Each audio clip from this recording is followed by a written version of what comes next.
Hey guys, how's it going? This is Natnator. Welcome back to your weekly dose of creepypasta. Now, Patreon members, I have an announcement for you guys, so please listen in. To make things less confusing for you guys and any new members who wish to join up, Patreon rounds from now on are going to be on time instead of being offset by 2 weeks. So, say for instance, if you pledge on the 25th of September, you'll be charged on the 1st of October and your name will be in all videos for that month starting right away. Now, this will affect current patrons because effectively you'll be losing 2 weeks of uploads as October comes up only 2 weeks from now, and the September round only just started right here. To combat that, I've marked all current initiates and disciples for an extra 2 weeks worth of shoutouts from the month after which you choose to withdraw your pledge. This may be subject to change in the future, but it works right now since I'm not recording in advance anymore. That's right, I'm recording and uploading week by week. Anyway, big thanks, as always, to the members of the Coven over on Patreon. Thank you for bearing with me. Shout out as always to the disciples for the slightly short September round. Tiffany, Backup Puff, Subscribe SoundCloud, The Greatest Nightmare, Teddy Dog, Vlad Dracula, Backwards D-Dog, Al Hazred, and Michelle Golden. Told you I hadn't forgotten you. Thanks for your patience. Love you guys now, as always. Turn out the lights, get comfortable, and let the story begin.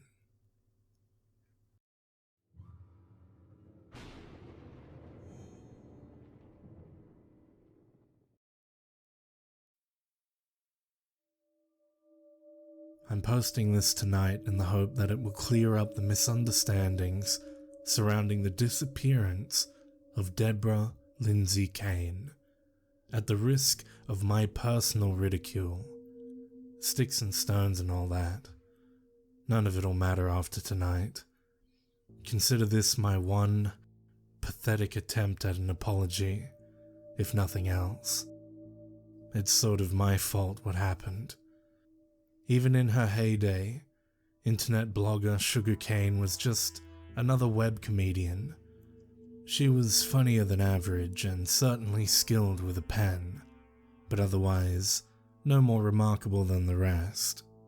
For years, the circumstances surrounding her disappearance were only occasionally mentioned, and only in the most obscure threads on a couple of forums.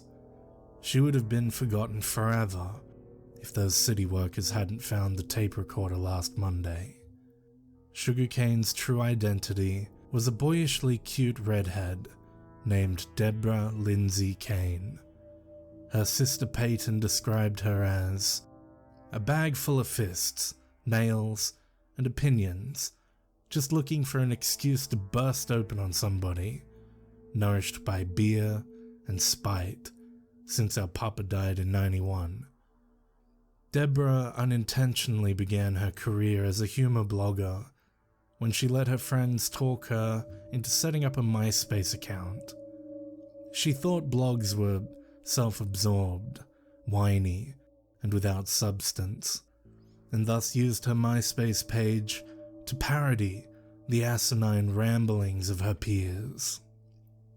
After a while, she graduated to belittling popular culture and occasionally reviewing books, comics, movies, and whatever hate mail she received from her growing reader base. She quickly realized people enjoyed her writing, and by mid-2005, she ditched her MySpace account and set up her own humor site, Sugarcane Junction. Despite Deborah's more than decent writing, the site was mediocre at best. Most net junkies likely never knew she existed, much less that she'd vanished, and possibly been murdered, until the city workers found the tape. Sugarcane Junction never failed to celebrate whatever holidays and festivals came its way, and its seasonal articles were usually the most eagerly anticipated.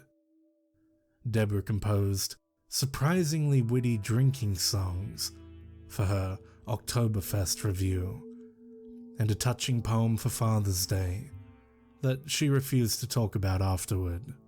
For her 2005 Christmas rant, she wrote a series of parodied Bible passages that broke her weekly hate mail record overnight. Back then, I was known as DeadAtFifty and counted among Sugarcane's regular readers. During the first week of October 2006, I suggested that she spend the night in the Daily family's haunted house and write about the experience for her Halloween article. She announced to her readers that I was a child and a moron. I added a $1,000 prize to the mix. She eagerly accepted. On the last week of October, Deborah announced she would make the hour-long drive to the Daily house for a spooky sleepover. She embarked on the evening of the 29th, encouraging her readers to stay tuned for the details of my $1,000 journey through the haunted Daily house. I had every intention of awarding her the money, and I never would have mentioned the Dailies if I had known what would happen. Deborah always researched her subject before or after her journeys, as she called any experience she blogged about. Stay tuned for the dirt on my journey through the latest Scorsese flick.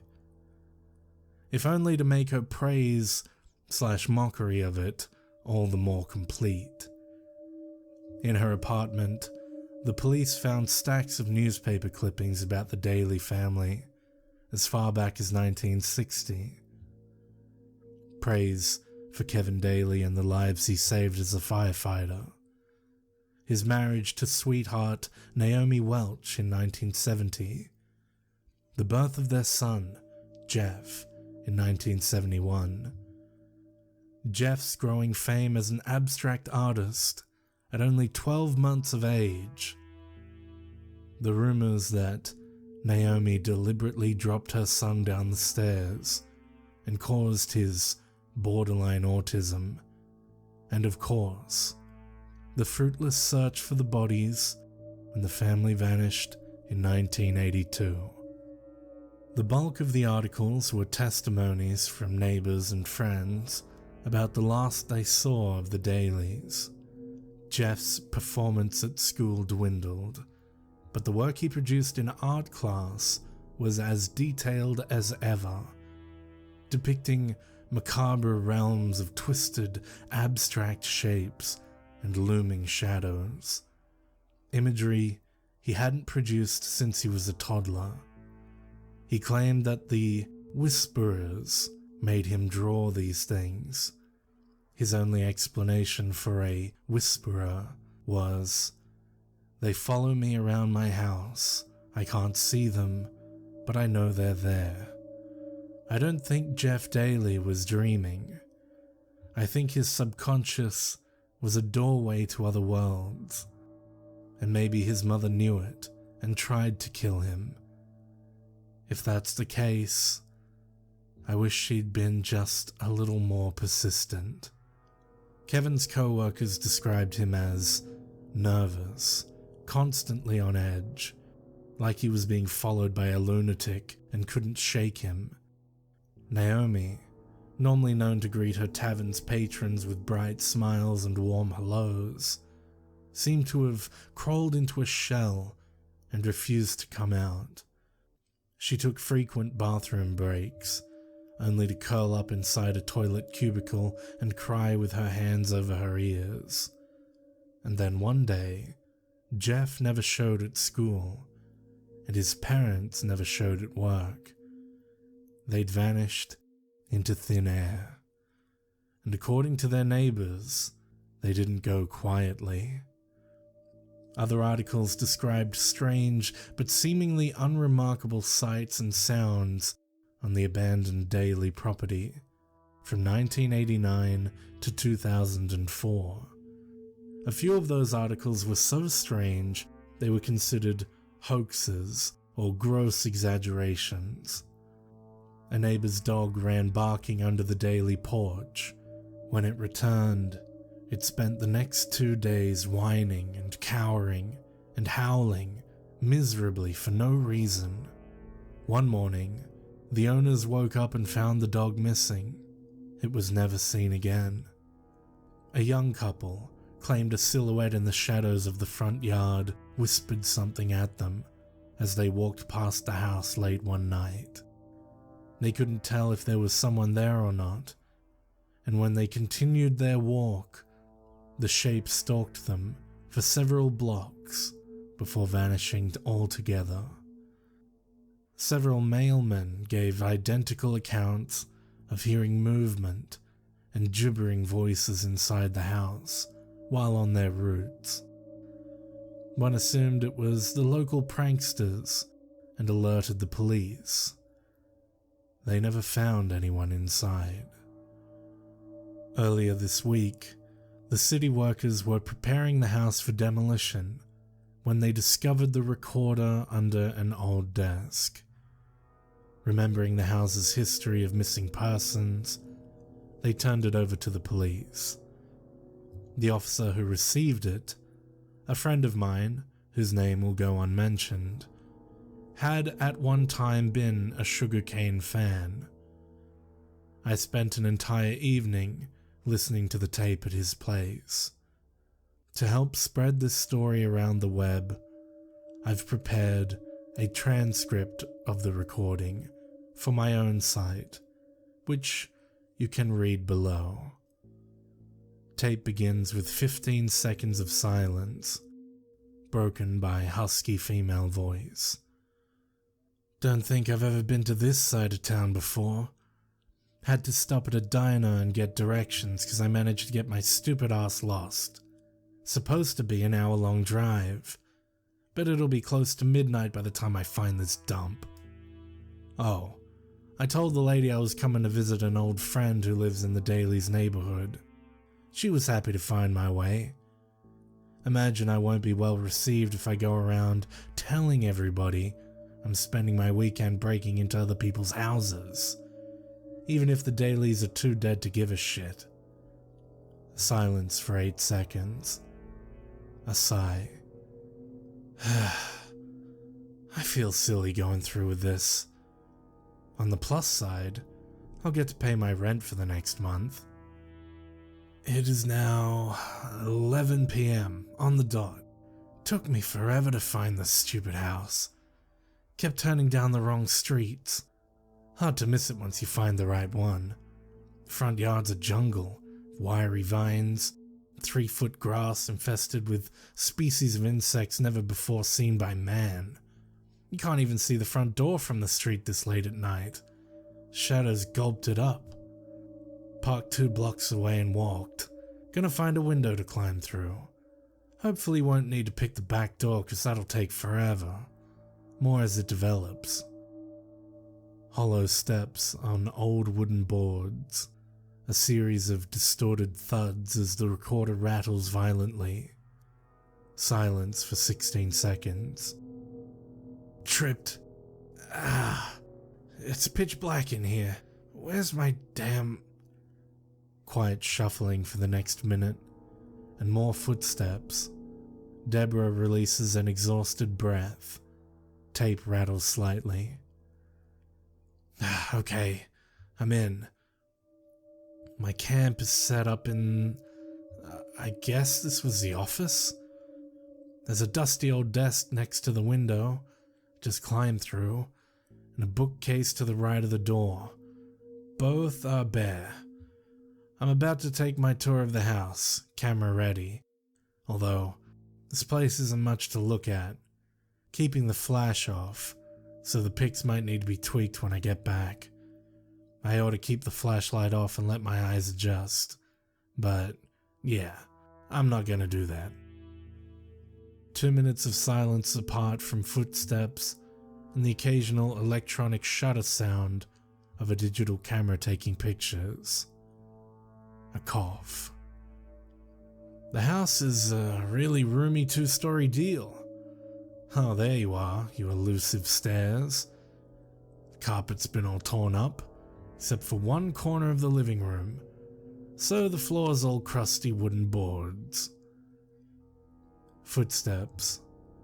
Loud, human-like shriek of pain from the rusty hinges of a door. Deborah lets out a startled gasp, curses. A moldy bathroom, untouched since 1982. Several coughs as the camera clicks.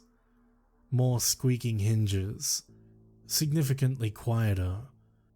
More camera clicks. Ugh. Goddamn wolf spiders everywhere. 7 minutes pass with footsteps, camera clicks, and Deborah's coughs, the only sounds. Halfway through, hollow thunks of boots on wooden stairs, and footsteps change to loud, unhealthy creaks. Now and then, Deborah makes various comments on the house's layout. Unintelligible muttering. Dustin's place is murdering me. Second floor is rickety as hell. Here's hoping the building doesn't collapse on me in the night. Hollow thunks again as she returns to the first floor. At the 10-minute mark, dead silence for approximately 20 seconds. Deborah exhales. I think that's it for the tour. I'm off to sleep with the spiders. Silence for 2 minutes. Deborah whispers to herself inquisitively, wooden clunking. Found a loose board in the office floor. Previously pried up loose. I'll have to check that out tomorrow morning. Clump of steel-toe boots, carelessly tossed onto wooden floor. Rustling of thick cloth. Coughing. God. Can't breathe in this place. Alright, time for bed. We'll finish up our notes tomorrow. Good night. Recorder rattles. Deborah begins to say something. Only gets the first syllable before going quiet again. Silence for another minute.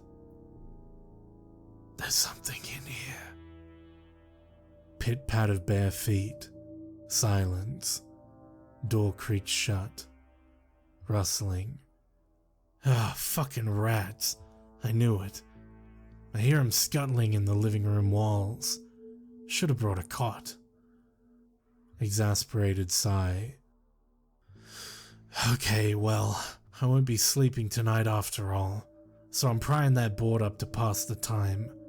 More as it develops. Recorder rattles as it's set aside. For the next 5 minutes, there's nothing but fingernails and something metallic. Possibly a Swiss Army knife, scratching into wood, and occasionally a clunk. A gasp, and the clatter of a small object. Deborah's bare footsteps move out of range. Another minute of silence. Deborah says something too far away to make out. Seems to wait for a response. She repeats herself, louder. Who's there? Nothing for a minute and a half. Creak of the office door closing. Pit-pat of bare feet returns. The tape rattles. I'm losing my mind. Could swear I heard... Silence. The scratching and clunking returns. And moments later there's a wooden clatter, like a board being tossed aside. Gotcha! Paper rustling. More paper rustling. Silence. There's drawings. Wadded drawings stuffed into this little space, beneath the loose board. I think they're Jeff Daly's pictures. When he was 5, he used to draw his bad dreams to... No. These can't be real. The detail is... Crumpling, wadded paper being unraveled and then flattened out. Deborah speaks quietly, almost inaudibly, as if reading something aloud to herself. Don't listen. It's not Daddy. It's not Daddy. It's not. Silence. A deep, trembling breath. Okay. Okay, this isn't funny anymore. A distant sound, possibly out in the hall, and a shrill gasp. 2 minutes and 40 seconds of silence. Incoherent mumbling. Not funny. The sound again, within 5 feet of the recorder. A human voice, speaking almost above a whisper. It says a single word difficult to make out, but sounds like Deborah's name. The recorder rattles violently as it hits the floor. It's not funny! Stop it! Silence. Pit-pat of bare feet leaving the room. 3 minutes pass with no sounds, except a periodic thump deep within the house, and Deborah shouting angrily. The footsteps return. Heavy slam of the office door. Quiet sobbing within 3 feet of the recorder, and nothing else for a minute. Speaking too quietly to register on the recorder, her throat is tightened up. The sobbing stops abruptly as Deborah holds her breath. The voice speaks again, as quietly as before, from inside the room. Feet scrambling across the floor. The office window shrieks as it's torn open. The rest of the tape is silence. Deborah posted an update the same night. There was no trace of her usual snide narrative, and she exchanged punchy one-liners for razor-edged curses. She wanted someone, me, to apologize to her for what she believed to be a perverse Halloween prank.